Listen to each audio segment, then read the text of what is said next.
Hi everyone, how is it going? It's yours truly, the Bep with Web, and we are going to be talking about sealing a dimple. Now I'm going to throw up an image on the screen here of what dimpling is. So just to explain it in layman's term, to dimple a barrel is to essentially create a small crater for a set screw on the bottom of a gas block to kind of lay in, and it adds that security that AR-15 owners crave.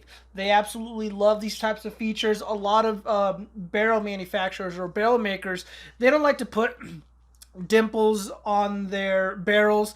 They ship them without them. Even a lot of the higher end ones, like from Faxon Barrels or FN, they don't recommend dimpling. They don't suggest it. They're not against it, but it's not something that they actively advocate for. However, it's a free world, and a lot of people want to dimple their barrels.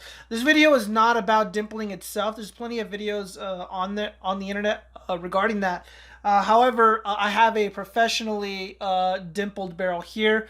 I do not do dimpling for anybody just because gunsmithing work. There's a lot of liabilities, and I'm just one dude, so I don't do it. I don't fuck with it. But for myself, it's a totally different story. However, if you're going to be dimpling, there is something that you need to be cognizant of, and that is the barrel losing some of the protection from the coating. Because when you put a power drill to the surface of a barrel and you drill into the barrel, you cut away at the top layers of the barrel that are that are added to protect your product, to protect your barrel from corrosion, from rust, yada yada yada. So there's a lot of options out there. This is certainly not the best one, but for demonstration purposes, this is perfect, and this is water resistant. So I have this Sharpie paint marker here. You can use this to touch up your firearms if there's any dings or scratches on it, and you don't like the unsightly metal, the bare metal look. So you can definitely seal it with this.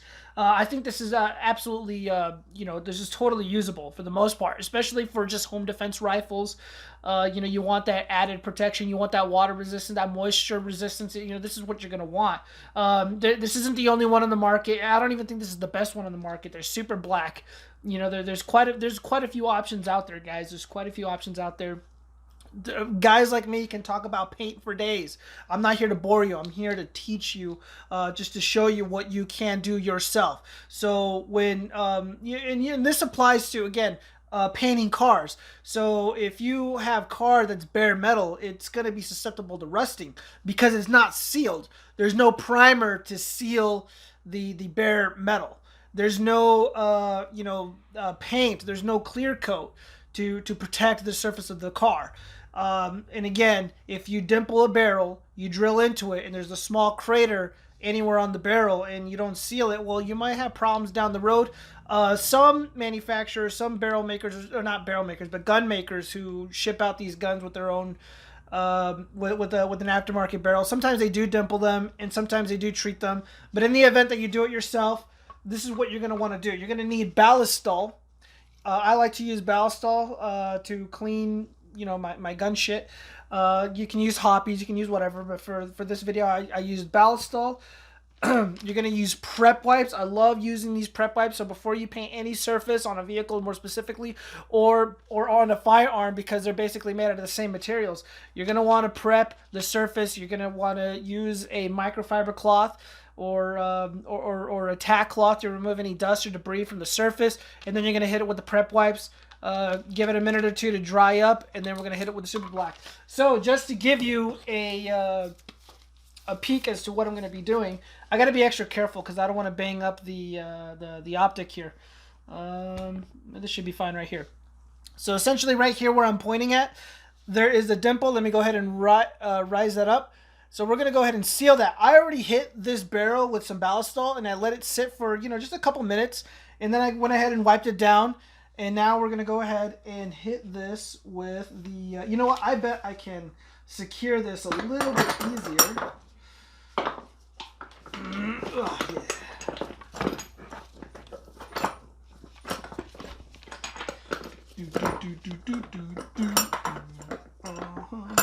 Okay, there we go.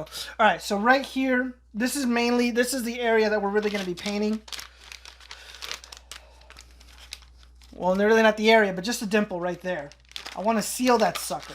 I want to seal that sucker.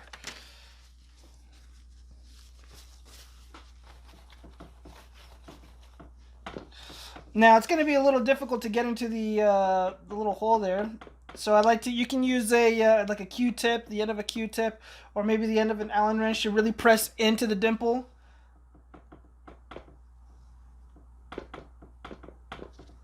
Move it around. It smells kind of weird, but whatever, it's no big deal. All right. So now if we flip this over, I think it did a pretty good job. The Balisol did a pretty good job. It got most of it, clean. So now we're just going to go ahead and dry this up with a blue rag, and then we're going to hit it with the Sharpie black moisture / water resistant pen. Oh, goodness.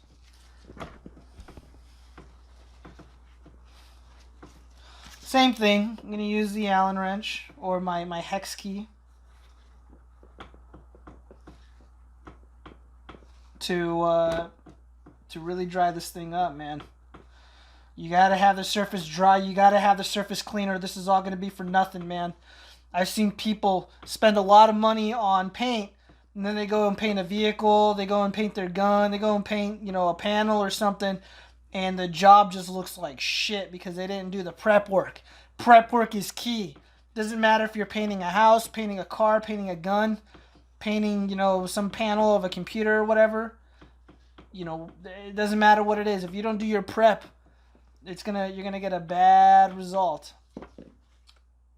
Oh yeah, that's pretty good. It dries up pretty quickly. The prep wipes dry up really quickly. Oh man, that smell is strong. Goodness. All right. This dries quickly. So the directions, you can always read the directions here. So it says remove the cap with the marker in tip up position. Depress point with finger, recap and shake. Okay. Several times on surface. Oh, okay. So I gotta press down on this, I guess. Oh, look, the fucking shit's already out. Okay.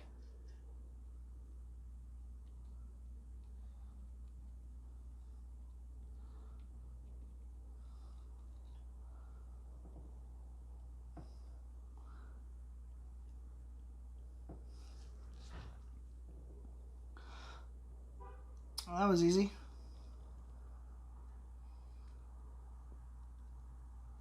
I'm really pressing up against the corners. You really want to get those corners, man. You don't want any of the metal to be seen.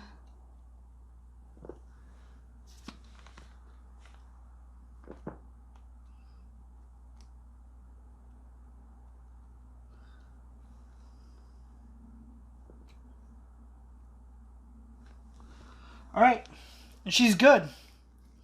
You're done. So I'm going to let this sit for a few minutes. It is quick drying, and then I got to install the gas block. But having this is significantly better than having nothing. Again, you can use just about anything out there. There's a lot of options that are afforded to people, so you don't have to, take this and get it Cerakoted or some shit. However, that would be the foolproof way. If you want to get your barrel Cerakoted, that's totally acceptable, to be honest. That is a legit option. But for this, for just a small dimple, that was well done. And I think this did have some slight protective qualities already embedded into the barrel, so I don't even think this is entirely necessary. But I like to have my thing sealed. I like to be, if I'm going to rely on this thing to save my life, I need to make sure that it's not going to be compromised at any point during the lifespan of this firearm. I need it to last as long as I do, and I got to make sure that it's in tip-top condition no matter what. So again, you get that peace of mind. You get that moisture resistance. You get that water resistance. However, this thing shouldn't be getting wet anyways, just because of the way that the gas block and the set screws and all that are installed in this thing. So this is fantastic. So we got a really clean barrel here, and this is completely blacked out, man. This is completely blacked out. This is exactly what I wanted. Me personally, I like using the black Sharpie. What is it? I think this is oil based paint. Yeah, it is oil based because it lasts a lot longer than the super black. It has that durability that I think the super black lacks. But some people have better results with the super black in terms of like color accuracy, at least in terms with the firearm that they're using. Me personally, that might be true. This is pretty black, but you know what? Everyone's results may vary. And when this cures, because I think I've used this on the threads of a receiver extension, and you know what? It looked new. It looked really good. But yeah, this is unique, man. This is unique. So that's just my opinion about sealing a dimple on a barrel. Again, I'm gonna throw up an image of what dimpling entails, or a video of it right there in the corner, just so you understand what dimpling is. So yeah, I'm gonna just be sliding on this, very standard low profile gas block from Aero Precision, and yeah, and this build's gonna be done. I'm gonna just put a handguard on there, and that's it. All right, guys, I hope you enjoyed the video. I hope it was helpful. If you have any questions, please leave a comment, and I will respond whenever I see it. I just also like to inform you that I am on Gab.ai. I am one of the few content creators on LBRY, Bitchute, and Minds. I know there's a handful of firearm content creators on Bitchute, but I am one of the only ones on Minds.com and on LBRY. And of course, I'm going to keep doing this, going to keep uploading videos, and I got some more tool videos coming up. And yeah, man, hope you guys are well. Hope you're healthy. Take care. Have a good night or a day. Peace.